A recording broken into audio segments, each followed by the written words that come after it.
doing my Sunday morning check-in, trying to just tackle a few items on the list.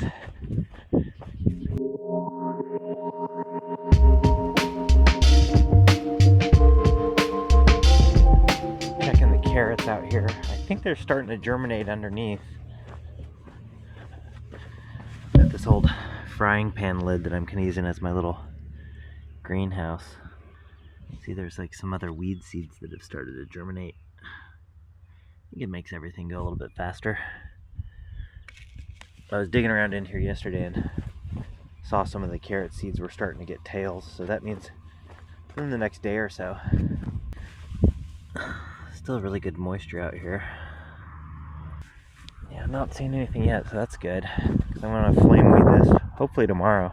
It's tough in the spring because to get it to flame weed properly where you're like actually removing a lot of weed seeds, you almost have to make the beds, at least in the spring, you have to make the beds like a full month in advance, but then you're bound to get rain in that time, and so then the beds kind of get settled in, and then they're not very loose soil to seed into, I think, if that makes sense. So it's tough to do the stale bed prep early in the spring. Yeah, I'm not seeing anything popping quite yet, which is good, because I didn't really want to have to flame weed today. There's not that much out here to remove yet.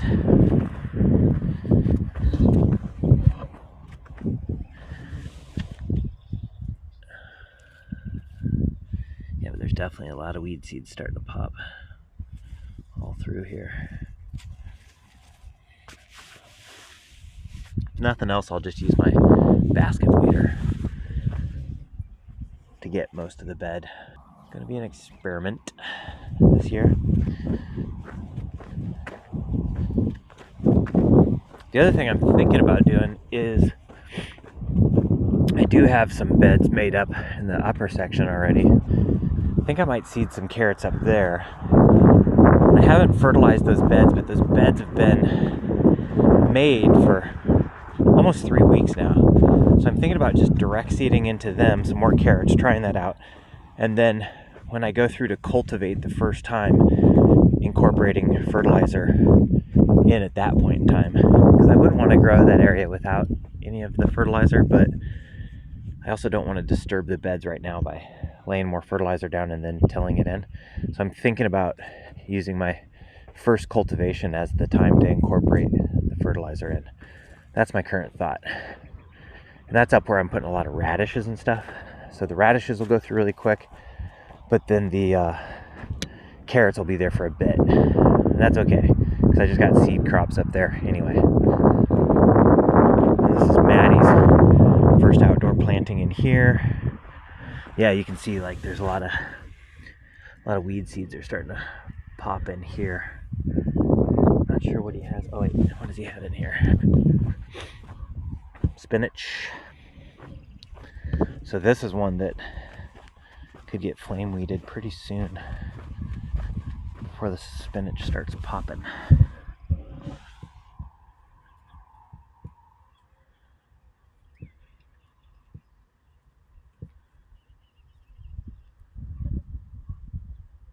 There it is, right there. See, that's the spinach starting to get. There's the spinach right there. It's got tails on it. That's good. So I may even offer to flame weed this in the next day or so.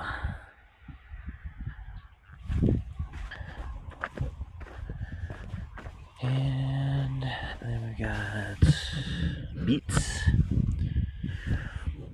The beets do not germinate as fast as the spinach, but let's see where we're at here. I believe the beet seed was pelleted, which I had never grown pelleted beets before. So I'm curious if it makes a difference or not. Let's see.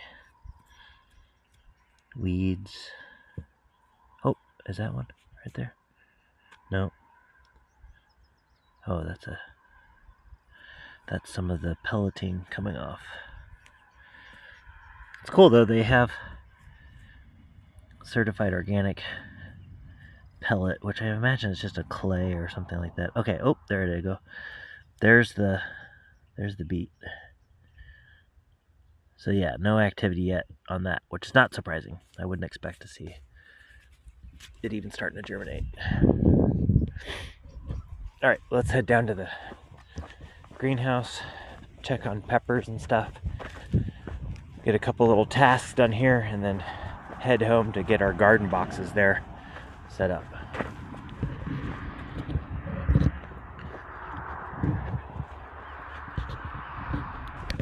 And then this area, this week, I call this the slope. This needs to be disked this week before these weeds start taking off again. Not sure what I want to do with this area for this year. I may just seed it into a fallow pasture. I think that's what I'm going to do. And then this is that whole area that's going to be Maddie's, and then that's the whole area that I have plowed now. I've got to disc a lot of this stuff this week, kind of smooth it out, start getting it broken up. And honestly, even though we've had rain, we're definitely things are starting to dry out. So I want to get this ground worked while there's still good moisture underneath, which I think there is. Let's look. Yeah, if you dig in now, it's starting. Yeah, there's some moisture in there, but definitely starting to dry down. So I want to utilize that while I can.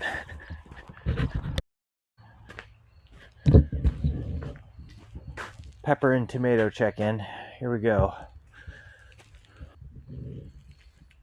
I really got good germination on the Ace. Really happy with that. Red Knight, really good germination. Badger was one of the ones I'm trying. This one germinated great. The other one I have did not germinate good at all. I'm always thrown off by that. It must have been its location in the germ chamber. Big Beef came up really good. Early Girls came up really good. Rose to Burn, I thought none of it had germinated, and then it just started germinating later. That's fine. And here's the broccoli Grex seeding. It's exactly what I expected to see. A lot of variation in the growth rate of this, because from my understanding, it's a pretty diverse set of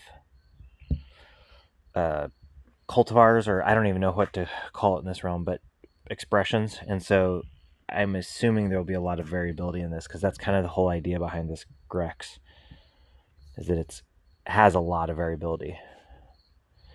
That is on my short list to figure out more. So I got to talk to those folks shortly. Here's the Celebrity, which is the determinate. That's the determinate variety of tomato. Actually not as bad as I thought it was going to be as far as germ goes.